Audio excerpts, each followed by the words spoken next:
Good morning. This is Karumbi Davis of Karumbi Realty International, and I'm thrilled to have a dear friend of mine here this morning.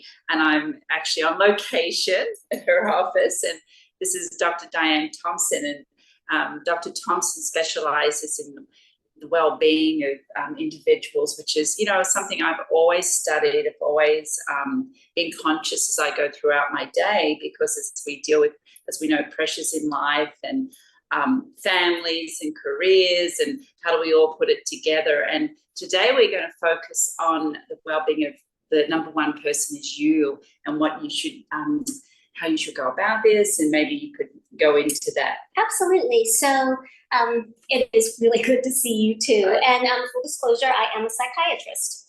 Right. So that's my background as a physician, and I really have been working with well-being with patients and my colleagues for years. And the theme that I continue to see is the theme of putting everybody else first. Yes, yes. And I see that in a lot of, it takes a lot of energy to regroup and go, okay, I need to do this for myself before I put myself out in the world to help other people. And why do you think that is? Why do we have such a difficult time thinking of that first? I think that in general, we're all kind of taught to take care of others, no matter what our profession is, right? Yes. You want to take care of your clients. Yes. I want to take care of my patients, families.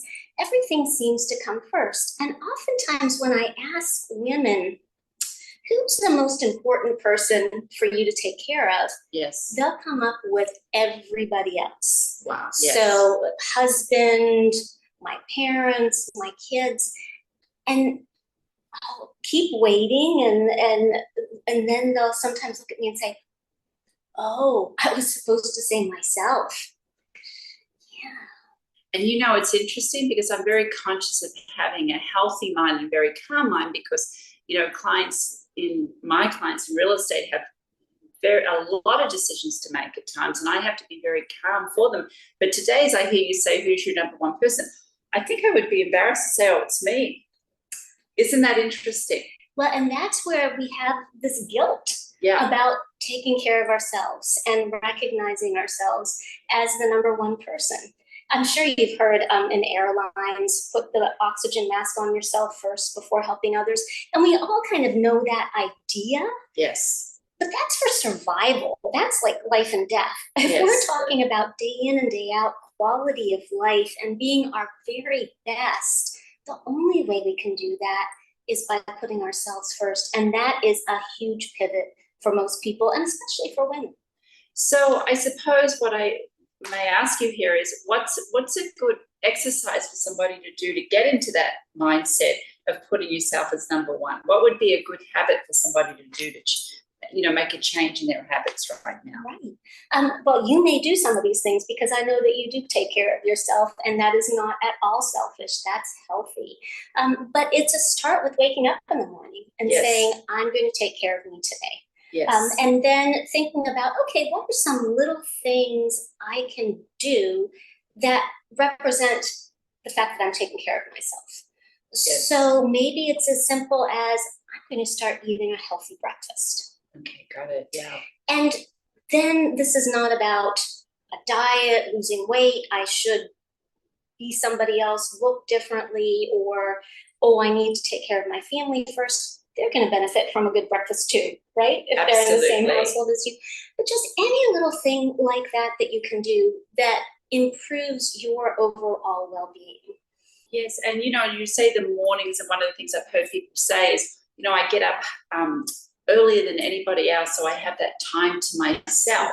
So maybe that's another exercise. Get up half an hour earlier so you can have that time to yourself. Absolutely. And that's a time that should be just about you, right? Yes. As opposed to making the grocery list for everybody else. Yes. Or getting kids' lunches packed, because sometimes that's what fills up some of that time. Yeah, and actually just to be organized and feel that you're on top of things rather than scrambling all the time, correct? Yes. And then, I'm sure you've helped many patients get through this, and how's somebody, they do it great for a week, but then the following week they go back into their old habits. Yeah. So how do you stay out of your old habits? Yes. One of the things that I often have people do is set an alarm on their phone so that every day, let's say at noon, they're reminded that they're the most important person in their lives.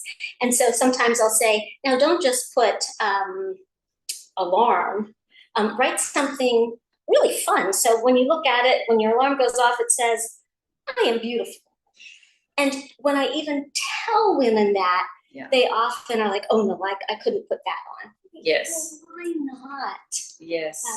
No, that's a great idea, the alarm, and then unwinding the day. I've gone to seminars over the years, and being in business and then being a wife at home and the two different roles. Could you give us any little tips on that? Because that's a hard one for me. I've been out there negotiating for clients that I come home today and go, oh, no, I need to be the lovely wife and make sure the meals are there and the home life's there. And it's very challenging at times. It is. And oftentimes one of the things that can help is just giving yourself a few minutes to clear your mind from the work day to transitioning to the evening. Where do you do that? Well, a lot of people end up doing that is in their car. I'll tell them, put on a favorite song. Yes. Or find your favorite station and really just listen to that song in your car, probably with the air conditioning on, for that 3 to 4 minutes, either as you're leaving your place of work or when you pull into your driveway. That way nobody can get to you right then, right? Nobody can say, what's for dinner? Or, yes. Hey, just one more thing before you leave the office. So just taking that time to, again, rebalance a little bit before heading into the next part of your day. And I think what I'm hearing here, and there's lots of studies on the different roles that you play in your life, whether it be in business or the caretaker for your parents, or your children's the mother. And it's really taking that role and embracing it, but being prepared for that role, right? Being prepared for that role. And sometimes drawing boundaries. Too, right? Strong boundaries, and I sometimes have failed on that where I've allowed people to come, into those boundaries. So again, let's talk about how do you keep your boundaries? That's a good point here. And sometimes it takes a friend to call you out on things. Yeah. One of the things I sometimes have done in the past with my patients is actually write them a prescription.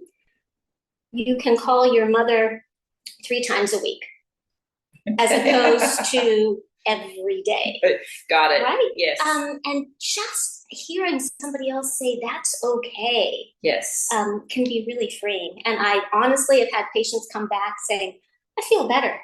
Yes. Because instead of talking to my mom about the same thing I talked to her yesterday, I had 10 minutes to take care of me, water the plants. Nice. Well, and it's we have to wrap things up, and yes. I know, talking about you being yourself being the number one, and what I'm very excited about here is Dr. Thompson is going to each month give us a little topic on, the well-being, and we started off with our first one today, but I want to thank you for being here today, and we're going to go over Marianne's photos. Marianne from my office always does beautiful photography here in Hawaii.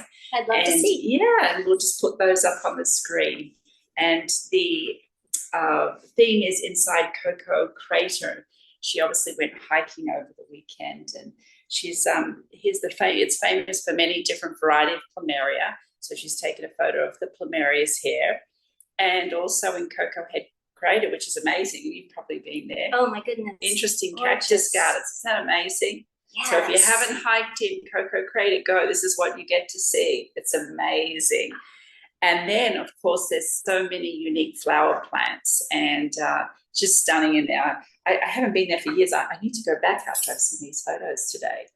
And of course, the birds, just one of many different kinds of birds that are found in the crater.